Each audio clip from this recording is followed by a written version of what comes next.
AOC or Alexandria Ocasio-Cortez, or however you say it, this is an old video from about 2 years ago, but brings up a great point. Our society gives people who are attractive way too much credit, way too much enthusiasm, and will blindly follow them.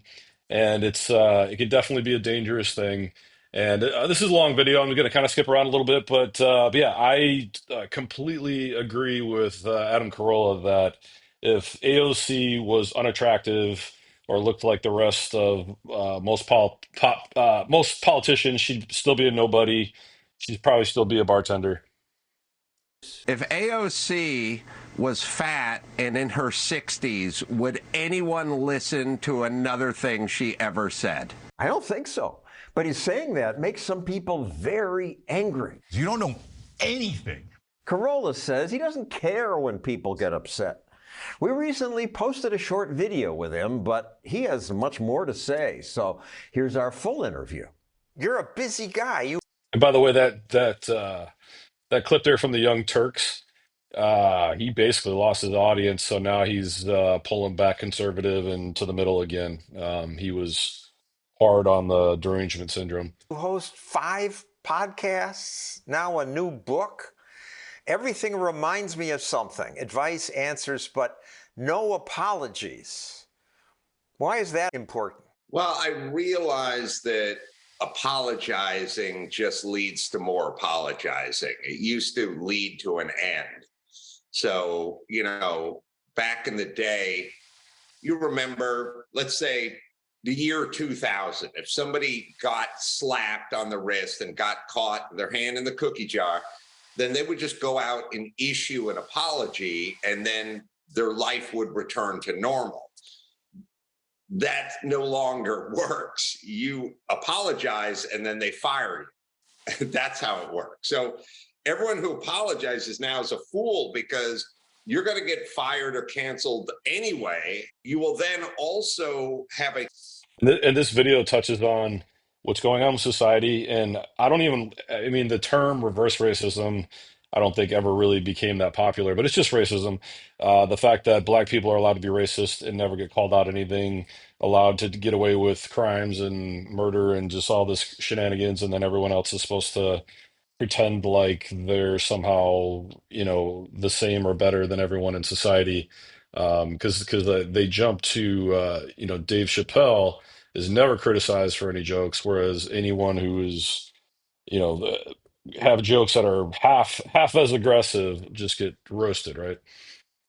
They immediately leave you alone. So no one asks me for an apology because I've made it clear I don't apologize. And they won't ask Dave Chappelle to apologize. Once you make it clear, then that's that. What do they want you to apologize for? Well, it could be anything you've said regarding any number of issues, cultural, political, whatever. It just, whatever's new. It could be George Floyd, could be January 6th, could be something about the transgender community. I'll give you a couple specifics. You said you think men are funnier than women. Well, that's a very good point. Now, let me explain that one. And let me explain how the media... Now that was basically, I'm going to skip forward because it's not super interesting, but basically, he was canceled because he said he was honest and said he thought men were funnier than women, and he did try to give women a lot of credit. And as it typically goes, they roasted him and twisted his words and tried to cancel him. So yeah, I mean it's definitely typical situation. Now with the I don't know if you guys have followed the gal who uh confronted a kid who was stealing their stuff and used racial slurs, and that has gone viral. I hope that the days of all this PC stuff are gone and things start getting more aggressive. Is it good to be more aggressive? Probably not, but it's better than where we're at now with all these just crazy shenanigans of everybody tiptoeing and canceling each other and being aggressive with each other. So anyway. Agree with you as somebody who's debated a few people. When you're going to a bar, you want to sit next to a guy who's a Steelers fan if you're a Steelers fan. It's a better, more enjoyable afternoon. That's why they have Steelers bars and Patriots bars. They don't have Steeler Patriots bars where it's 50-50. You go in there, you put your jersey on, everyone cheers, and you're welcome. And I get it. That's a human wiring. Who I would want to go out to dinner with people I agree with more so than I would want to go out to dinner. But occasionally, and it's part of your job, you have to invite somebody over from the Patriots bar to sit next to you and watch the game, and you can have a robust debate on who's the better team. Well, I wish we could have more of that. Let's Well, and obviously that's a problem with society. Nobody wants to debate. Everybody wants to gotcha. It's about winning. It's not about learning. It's not about moving forward. today it goes the other way. And yet people like these rules when you talk about safety rules. And we have a clip from where a regulator from the San Diego County Safety Department says, all the inspections as mandated by the state are for the safety of the public and the livability of these houses. Here's the problem with this as it pertains to California or anywhere else. Yes, there are regulations that make sense. If you know, I used to do earthquake rehab. There are earthquakes in California. When you pour concrete, it should have rebar in it, probably number 4, number 5 rebar spread out. It's such and such. Anyway, we all know California's completely out of control with the regulations where you can't even really build anything anymore unless you're mega wealthy. You know how many people said to me, I did everything right and I still got it? Trash by people who've been your friends. Howard Stern to Jimmy Kimmel. He's making fun of people for taking COVID seriously. Well, first off, what does seriously mean? You know how many people said to me, I did everything right and I still got it? Well, what does that mean then? You did everything right and you got it. I did everything wrong and I didn't get it. So what shall we do? We should wring our hands and worry more, I guess, according to them. And these are your friends. Jimmy Kimmel. Adam doesn't believe in shampoo or soap. He doesn't believe in microbes. Yes, it's disturbing. That is.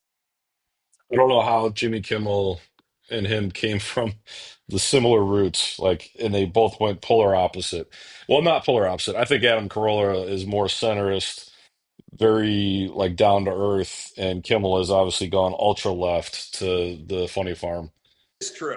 I do. I'm not ashamed. Sold his soul to, you know, make the money he makes and be basically a political hack in California. Shampoo. I've never been a germ guy. I've always believed that you're hurting your immune system if you wiping everything down with Purell is not good for your immune system. I've always believed that. I'm not allergic to anything and I never get sick, but I notice everyone around me is allergic to everything and has a bad stomach. All right, so you take these criticisms as jokes, but one sounded more serious.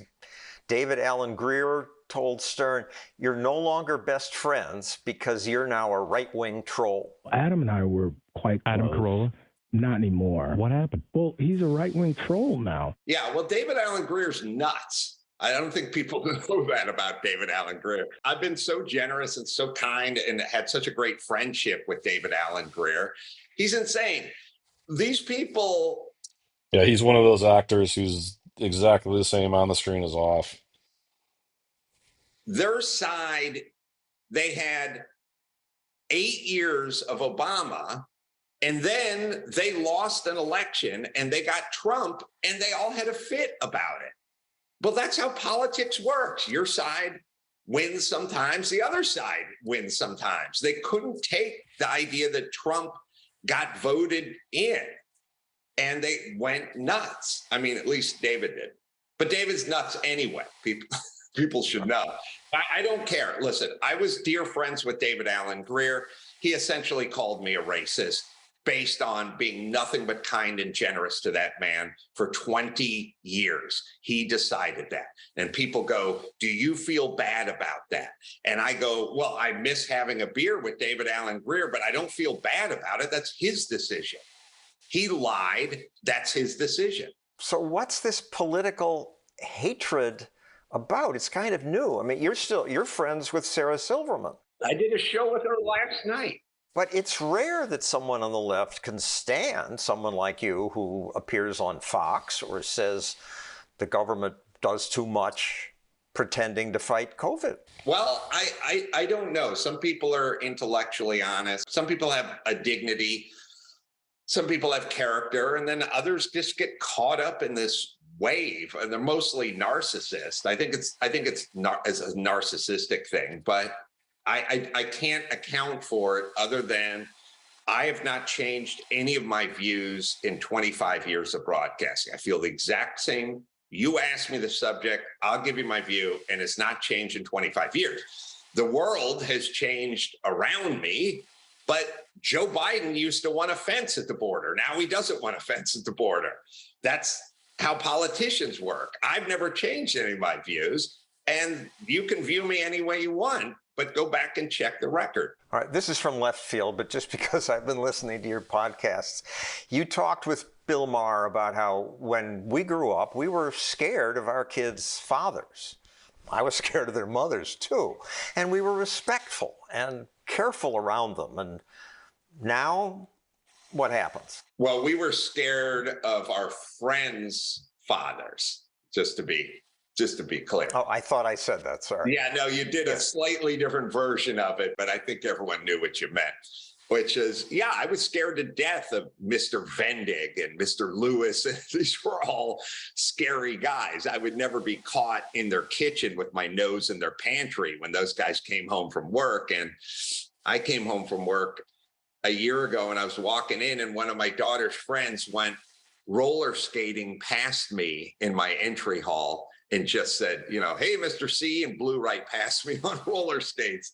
Now you could imagine you trying that when you were 11. And you and Bill Maher said it's because of the way parents raise kids. But I would argue it's because parents used to introduce kids to the world, tell them about things. Now our 10-year-olds tell us how to operate our cell phones. No wonder they respect us less. Yeah, and being old is a bad thing, and wisdom means you're old, so why have wisdom? Why not just, know in your heart of hearts what's going on? And it's kind of a war on old, and that's what got us where we are today. Good to talk to you. Good to talk to you, John. I appreciate it. Well, thanks to John Stossel. This is from 2 years ago, but obviously resonates well now.